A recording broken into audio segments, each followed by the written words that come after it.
Janata party exit polls లో వచ్చినట్టుగానే ఉత్తరప్రదేశ్లోను ఉత్తరాఖండ్లోను పూర్తి స్థాయిలో విజయాన్ని సాధించింది. ప్రభుత్వాన్ని ఏర్పాటు చేసేందుకు సంపూర్ణమైనటువంటి మెజారిటీని సాధించింది.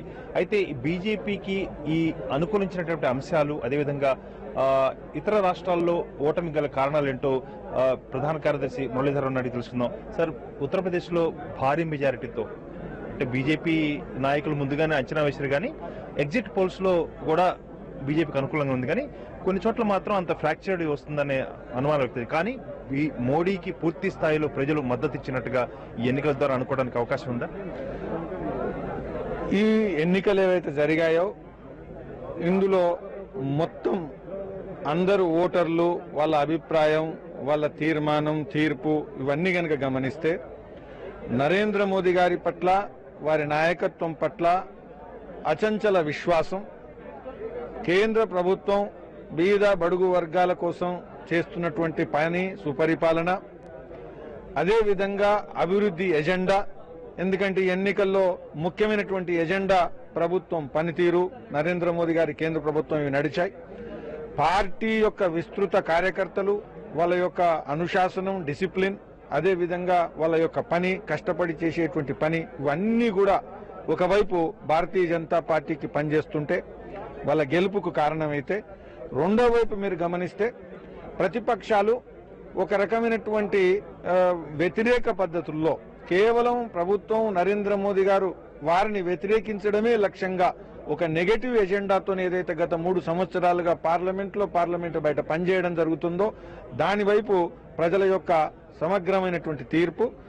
మూడో ముఖ్యమైనటువంటి విషయం నేను ఖచ్చితంగా చెప్పగలుగుతాను, కాంగ్రెస్ లో నెహ్రూ కుటుంబం యొక్క అంతం ప్రారంభమైపోయింది.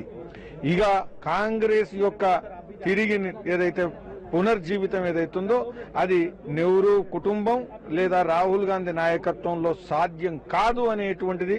ఎందుకంటే కాంగ్రెస్ లో నెహ్రూ కుటుంబం యొక్క కేంద్రీయ భూమిక ఏదైతుందో అది ఉత్తరప్రదేశ్ లో ఉండింది, ఉత్తరప్రదేశ్ కారణంగా ఉండింది అనేక సంవత్సరాలుగా. కాబట్టి ఉత్తరప్రదేశ్ లో ఇక ఏదైతే ఎన్నికలు రాహుల్ గాంధీ ప్రత్యక్ష నాయకత్వం తర్వాత మరొకసారి ఓటమి ఏదైతుందో ఇది దేశవ్యాప్తంగా కాంగ్రెస్ యొక్క విశ్వాసాన్ని పెంచడం రాహుల్ గాంధీతో సాధ్యం కాదు అనేటువంటిది స్పష్టమైంది అనేది ఈ తీర్పు. ప్రధానంగా కాంగ్రెస్ పార్టీకి బలంగా ఉన్నటువంటి సాంప్రదాయ సామాజిక వర్గాలన్నీ కూడా బీజేపీ వైపు మళ్ళాయి. పూర్వ ఉత్తరప్రదేశ్ అంటే ఉత్తరాఖండ్తో కలుపుకుంటే పూర్తిగా ఉత్తరప్రదేశ్ చేజిక్చుకుందని చెప్పుకోవాలి. దీనికి సంబంధించి ఇది సార్వత్రిక అంటే 2019లో వచ్చే సార్వత్రిక ఎన్నికలకు ఇది ఒక ప్రతీక, ఇది ఒక సూచిక అని అనుకోవడానికి అవకాశం ఉందా? రాబోయేటువంటి రోజుల్లో 1947-52 తర్వాత 1967 వరకు దేశంలో కాంగ్రెస్ ఒక దేశ జాతీయ పార్టీగా దేశ జాతీయ రాజకీయాలను, వాటి యొక్క ముఖ్య అంశాలను ప్రాతినిధ్యం వహించే పార్టీగా ఏదైతే ప్రజలు భావించడం జరుగుతుందో అది దేశవ్యాప్తంగా భారతీయ జనతా పార్టీ నరేంద్ర మోదీ గారి నాయకత్వంలో పూర్తిగా కైవసం చేసుకుంది. కాబట్టి అన్ని వర్గాలు, అన్న ప్రజలు, భారతదేశం భవిష్యత్తు గురించి ఆలోచించేటువంటి యువకులందరూ కూడా ఈ రోజు భారతీయ జనతా పార్టీ, నరేంద్ర మోదీ గారి నాయకత్వం వైపు చూస్తున్నారు. సరే, సొంతంగా మీరు గెలిచారు, కానీ ప్రాంతీయ పార్టీతో మీరు పొత్తు పెట్టుకున్నటువంటి పంజాబ్ లో మాత్రం ఓడిపోయారు. ప్రాంతీయ పార్టీలతో పొత్తు పెట్టుకోవడం మీకు నష్టంగా అని అనుకోవచ్చా?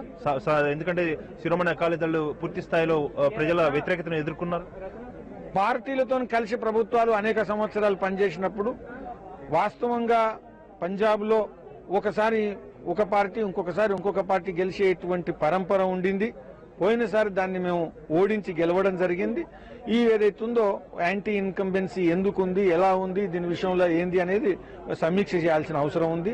సమీక్ష చేసిన తర్వాత మాత్రమే దీని విషయంలో ఒక రకమైనటువంటి ఆలోచన రావచ్చు.